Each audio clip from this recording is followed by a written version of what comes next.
If we've already met, welcome.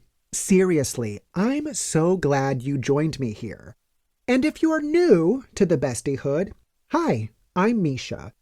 You might know me from social media, where I've spent the past several years bringing the sass and snark, calling out bad behavior, and, most importantly, supporting my besties.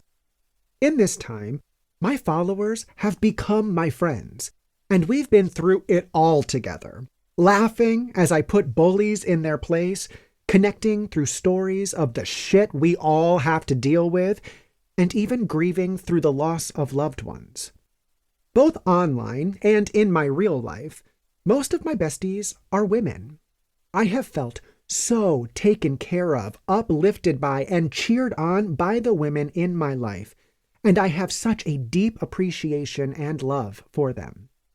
This has also given me a front row seat to their struggles, with all of the chads, the insane demands on them to be perfect moms, boss babes, and not age a day in the process.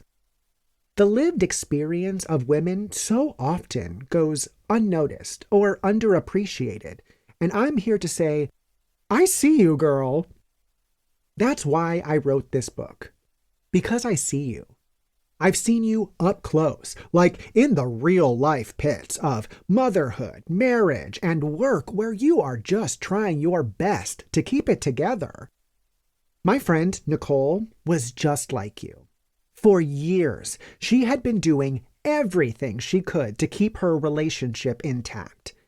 She'd vent to me on the phone, hiding in her bathroom, where I could hear the baby crying as her husband sat out in the living room like raising a kid just wasn't his department.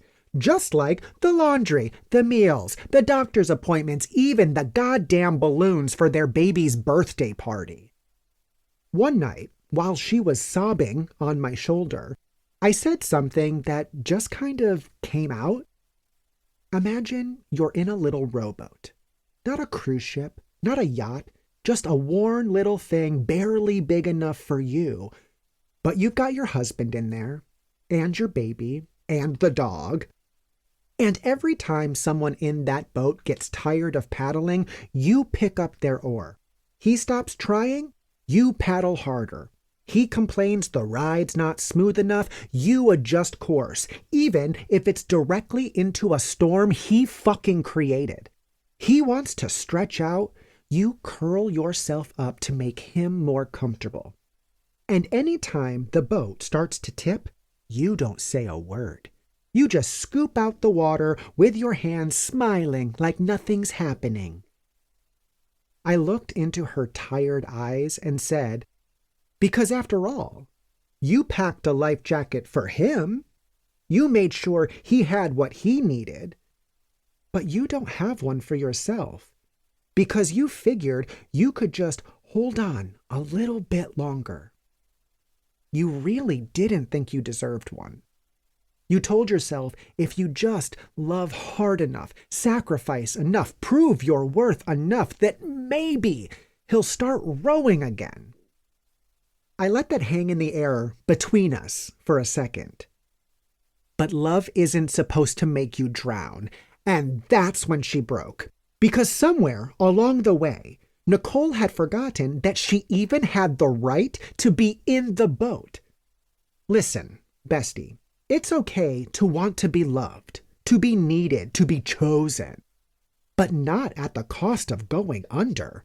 And especially not if you're the one keeping the whole damn boat afloat. And this is a lesson that took time for me to learn myself. I've always been the bestie who will hold your hand and say, okay, bitch, it's time to get back up.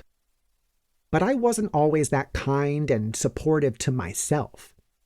Not knowing how to care for myself in this way led me to terrible relationships, unfulfilled dreams, and becoming an alcoholic. To keep listening to this audiobook, I've left you a link in the description so you can do it, at no cost thanks to Audible's 30-day free trial.